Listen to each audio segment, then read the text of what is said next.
Нерюнгринском районе продолжается подготовка к Исехо Аланхо. Национальный праздник республиканского уровня состоится в городе Нерюнгри впервые. Он пройдет 4 и 5 июля. И впереди еще очень много работы, начиная от строительства объектов, заканчивая вопросами обеспечения безопасности и логистики. Большое внимание уделяется и национальным нарядам. Работники швейной фабрики «Танас» ежегодно участвуют в подготовке к Исеху. Шьют национальные костюмы, украшения для урасы. Шьем на Исех очень давно. Сколько, наверное, «Танас» существует, столько мы занимаемся этим. Очень большой, заказы очень большие, и урасы шили, и костюмы, и для администрации, и для простых людей, для частников, для всех. Очень много было работы. Но сроки, конечно, всегда все очухивались ближе к празднику. В этом году, как никогда, уже поступили заказы, какие-то мы уже начали отшивать, какие-то в обработке документов сейчас еще, потому что все это, конечно, документально, все это официально. Время нужно для этого. Поэтому, да, сроки поджимают, поэтому надо поторопиться. Потом будет еще больше, обязательно. В этом году работы уже в активной фазе, так как национальный праздник Исехо Аланхо станет одним из ключевых мероприятий, приуроченных к 50-летию южной столицы Якутии. Шьем бригадным методом.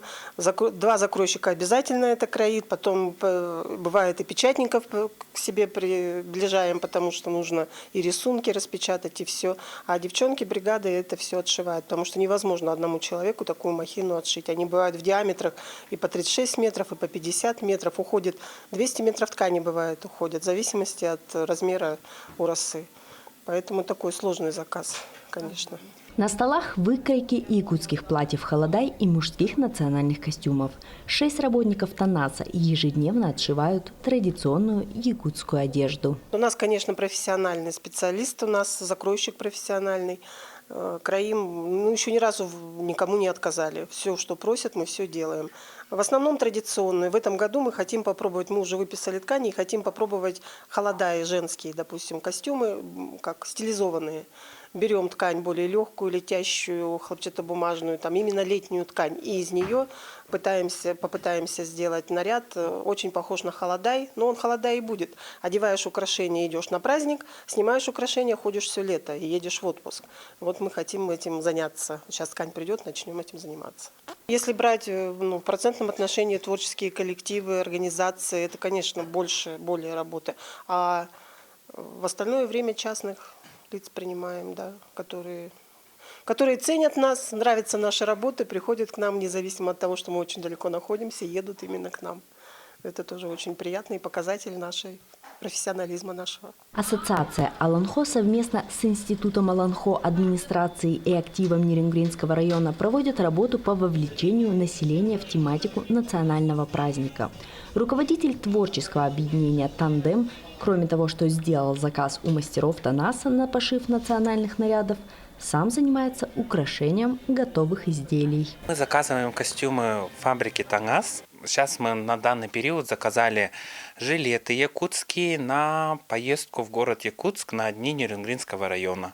Но также мы будем их использовать на Исехе Аланхо. Мы заказываем основу костюма, а декорируем бисерное шитье, металлические эти вставки в костюм. Это все пришивается руками наших девочек, мной.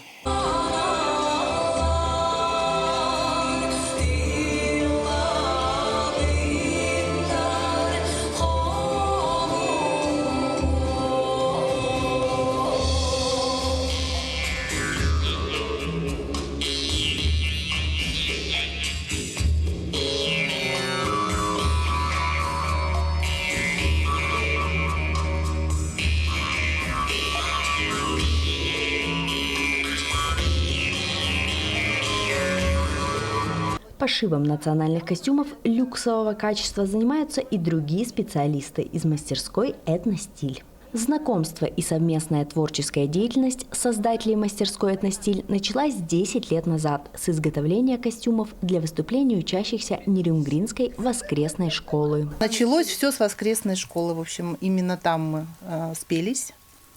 Мы делали костюмы для нашей воскресной школы, для выступления на Пасху, на Рождество. В общем, наши дети ходили в воскресную школу, и мы так очень активно во всем этом участвовали. Ну и вот несколько лет подряд, лет 5, наверное, да? Мы 10 лет мы да. шьем вместе. Вообще шьем вместе мы 10 лет, а вот именно несколько лет 5, мы занимались воскресной школой, одевали ее на все праздники, все мероприятия. Елена Михайловна там бессменно уже 15 лет ведет тоже мастерскую. Как она у тебя называется? Журавушки. Журавушки. Семейная творческая. Семейная творческая мастерская Журавушки, она там ведет на благотворительной основе. Ну, то есть вот с этого началось наше знакомство. Спустя 5 лет мастерицы вывели хобби на профессиональный уровень, официально зарегистрировав свою деятельность. 5 лет назад, да, я зарегистрировала индивидуальное предпринимательство, и вот вместе с Еленой Михайловной мы стали работать в этом направлении. Были и гранты, и субсидии, и первоначально, чтобы закупить все ткани, расходные материалы, фурнитуры, вы же видите, вот это все лежит, и меха, и все это денег стоит. То есть на первоначальной основе очень тяжело выделить из собственных средств такую сумму. И город, и район нам очень помогли финансово. Начинали мы вдвоем, причем начинали дома у Елены Михайловны. То есть это была прямо конкретная домашняя мастерская. Ее квартира была, значит, преобразована в мастерскую. И жить они могли только на кухне. Все остальное занимало место, это наша мастерская. Но, слава богу, опять же, с помощью неравнодушных чиновников нашего района и города нам выделили вот это помещение, в котором мы до сих пор работаем. И вот мы переехали сюда, получается. 2 года мы у Елены Михайловны дома, значит, осаждали ее родных и близких своей мастерской. А сейчас нас стало больше. У нас еще 2 надомные швеи. Они работают у себя на дому. Вот 2 надомные швеи, потому что мы сами просто не успеваем. И у нас, если честно, не хватает квалификации на некоторые... У нас нет спецобразования швейного. И нам не хватает некоторых, навыков, что ли, мастерства. Вот в смысле просто пошива. Вот, потому что мы, по идее, самоучки, да, просто с большим опытом. Сегодня в мастерской «Этностиль» кипит работа по созданию сценических костюмов и костюмов в стиле этно. Начинается все с того, что Елена Михайловна пишет мне, значит, или в 7 утра, или в 2 часа ночи. Михайловна меня осенила. И начинает, значит, мне свои творческие концепции выкладывать. Потом это все переходит, значит, вот в такие эскизы. И мы идем, как правило, в управление культуры, либо в наш Нерюнгринский район и спрашиваем, а вам случайно не нужны вот такие вот костюмы? Вот, что-то меняем, конечно, из эскизов, потому что под нужды какого-то мероприятия определенного, например, вот мы недавно делали масленицу для Дворца культуры нашего имени Пушкина, и вот сделали целый цикл масленицы, хотя изначально планировался только 1 костюм. Но человек увидел этот костюм и решил, что надо это расширить. В общем, мы сделали времена года все, да, целая коллекция получилась. И времена года, и скоморохи, и сама, значит, не метелица, как она, сама масленица, да. Зима. То есть, вот так это примерно происходит. Да. А я как верный исполнитель, я такой, знаете, Санчо Панса. Вот, значит, что-то сбрело в голову этому нашему Дон Кихоту, значит, да, и я бегаю, я занимаюсь вообще всей бухгалтерией тоже, да, но это вынужденно, потому что я тоже, у меня хоть и есть профессиональное образование, но очень много изменений, за которыми надо следить, вот, и я занимаюсь поставщиками, то есть я занимаюсь тем, что мы ткани закупаем, фурнитуру, вот эти вот бусинки, бисер, вот это все делаю я, в общем, да. А потом еще сижу ночами, вот так и пришиваю эти бусинки, которые я заказывала. Иногда мастерицы могут пошить что-то и для себя. Это было сделано для души. Вот это прям для себя. Мы здесь мерзли одно время, и я вот решила эту жилетку сделать. Заводить.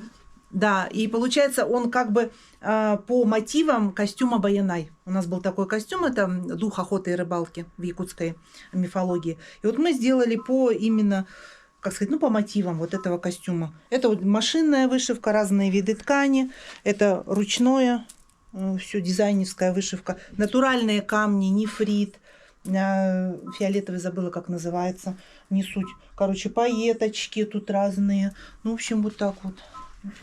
Норочка здесь должна висеть. Да, сняла, не сняла, вот висит норочка. То есть вот такое вот, да, вдохновение нашло. Вот, Основной заказчик мастерской «Этностиль» сегодня – Управление культуры Нерюнгринского района. Здесь представлены два костюма. Один из них лиственница. Мы, когда изготавливали этот костюм, использовали бусины, натуральную шкуру коровы. Я привезла с фабрики города Якутска в прошлом году шкуры, и мы все использовали.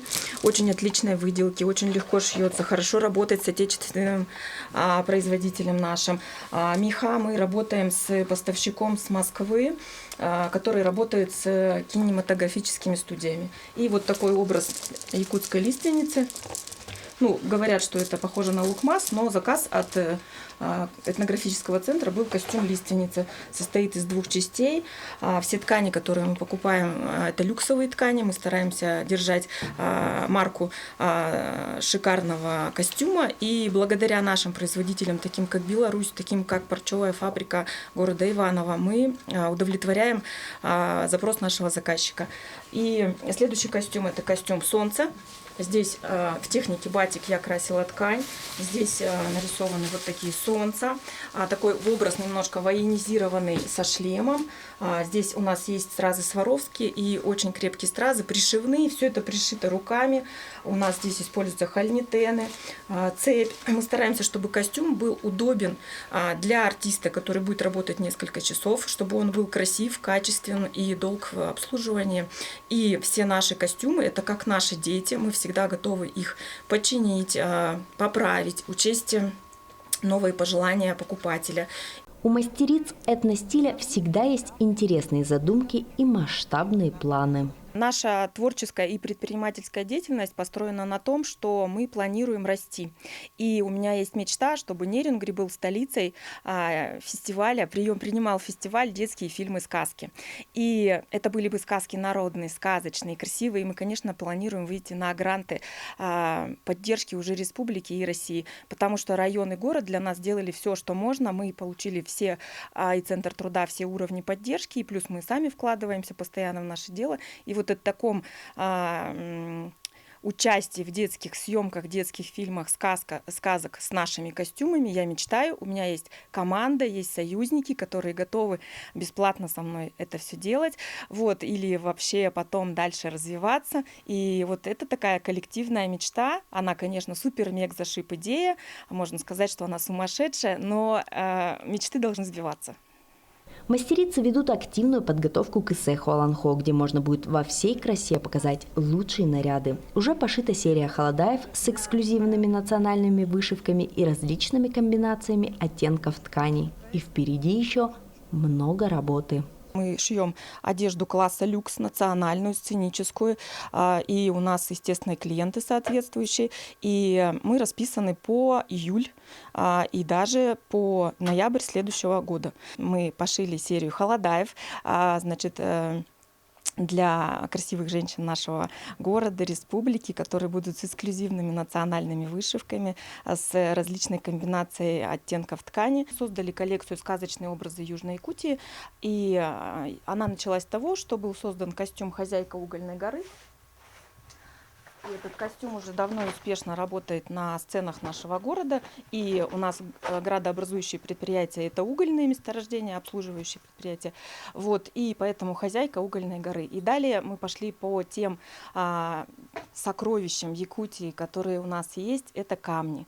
И мы хотели завести костюмы камней в это мероприятие Исех Аланхо. Это камень хризопрас, наш якутский изумруд, это камень дионит, это наш розовый уникальный мрамор, это горный хрусталь и гранит месторождения у нас на Нерюнгринском районе есть. И вот мы создали такие костюмы. Секретом являются сами костюмы, но эскизы мы можем показать. И над ними сейчас идет работа по шитью основ, по потом детальной расшивке всех костюмов. Это будут очень богатые костюмы, украшенные натуральными камнями, стразами Сваровски, значит, крашенными элементами в технике батик, мокрый, сырой, все возможные техники покраски ткани. Будем использовать натуральные материалы. Мех, норки, чернобурки разных оттенков. Мы работаем с поставщиками, которые обслуживают киностудии России. Вот, и все вот эти красивейшие ресурсы наши будут участвовать в костюмах и в Исыхе Аланхо. Значит, у нас будет торговая площадь обязательно. Мы выйдем с эксклюзивной новой одеждой для детей и подростков, с сувениркой нашей уникальной, которая будет носить и ручной характер, и, значит, такой массовый, значит, сувенир. Вот. И с мастер-классами, с рисованием. Я бы хотела поделиться своим опытом с детьми, с мастерицами. Великолепном мероприятии, как Исых Аланхо. И мы, конечно же, будем очень нарядные. С такими нарядами на Исыхе Аланхо можно будет еще глубже познакомиться с богатством многонационального Нерюнгринского района, культур народов Якутии.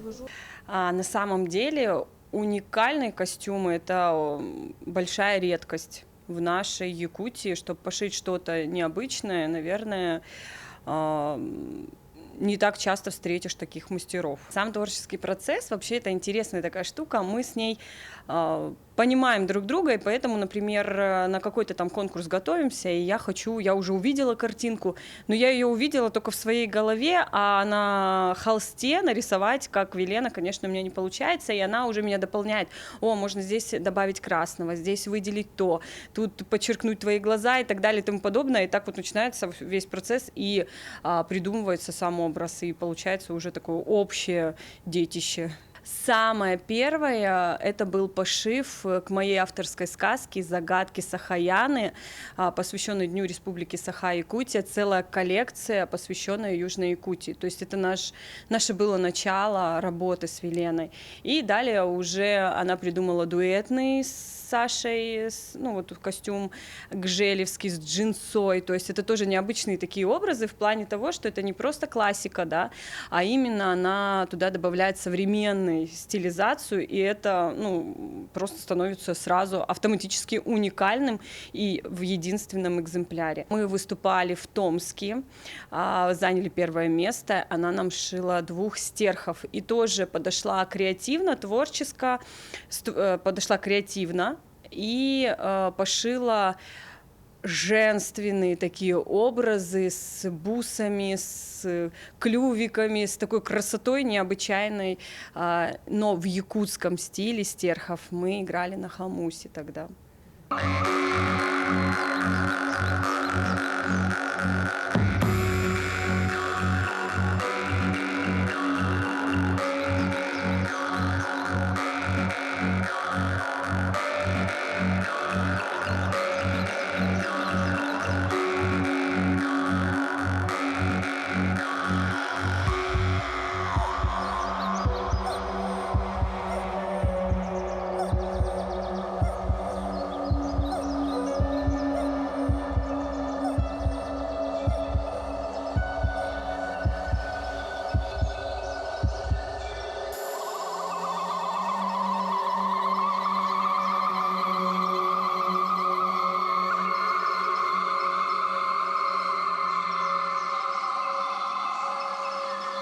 Есть и мастерицы, занимающиеся пошивом национальных костюмов на дому. Это Марина Михайлова, которая живет в Нерюнгри 3-й год. Сюда переехала из Якутска для реабилитации сына в центре Сувак. Сколько я себя помню, столько и шью, наверное. У меня мама шьет, она до сих пор шьет, принимает заказы.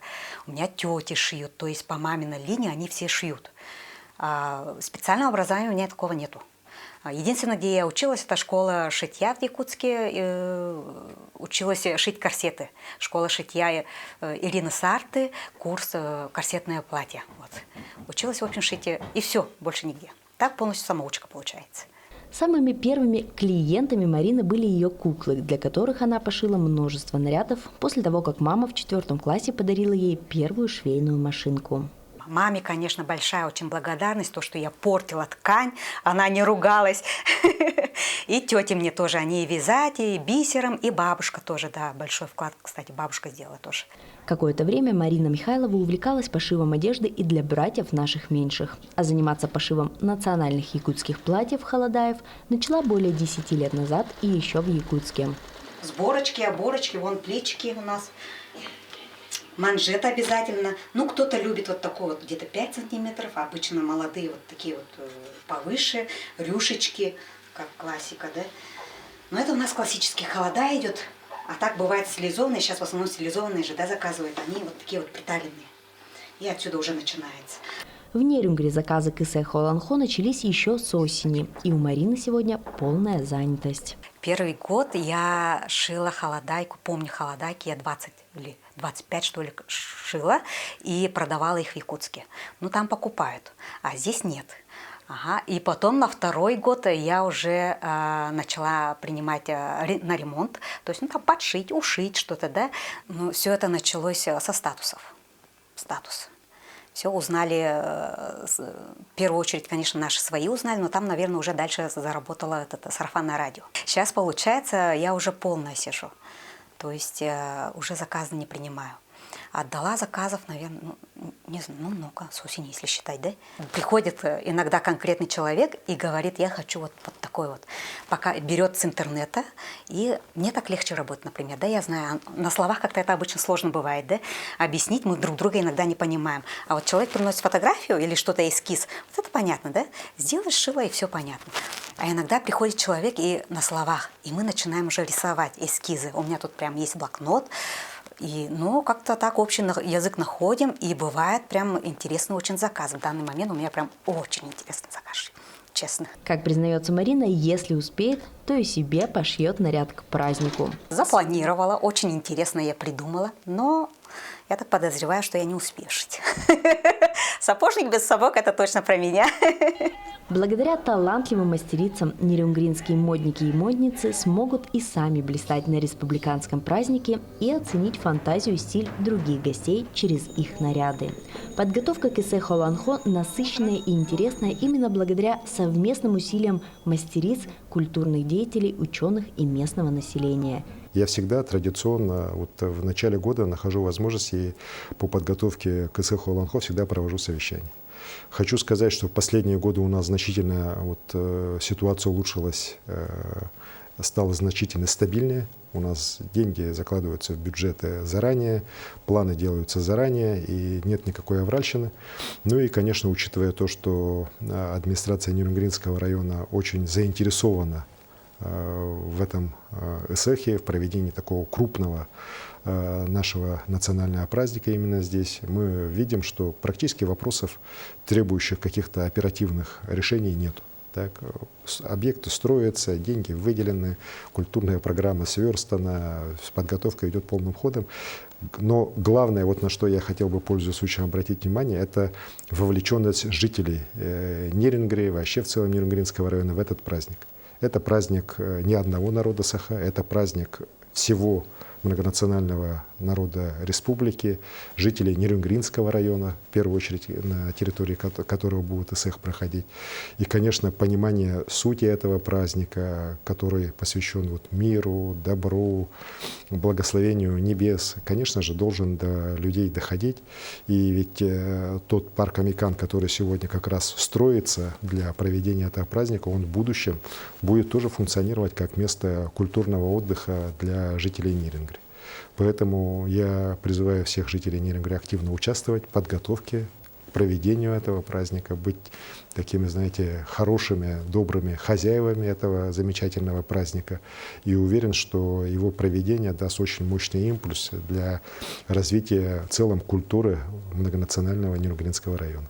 Нерюнгри, как многонациональный центр, открывает новые горизонты для культурного обмена и сотрудничества, что делает предстоящий кысехо ланхо особенно значимым для всех участников.